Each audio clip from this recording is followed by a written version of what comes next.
Understanding rolling resistance in automotive dynamics.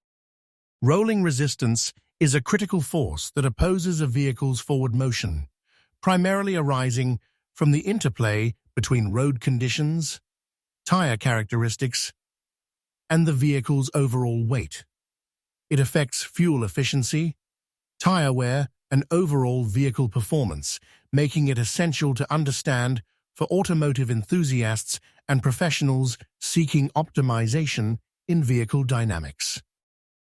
Rolling resistance can be calculated using the formula rolling resistance equal mgm cost, where m is permissible vehicle weight, g is gravitational acceleration, 9 meters mod, make our rolling resistance coefficient, angle of the road gradient. By mastering this concept, automotive enthusiasts can enhance performance analysis, adjust driving techniques, and improve design approaches for optimal efficiency.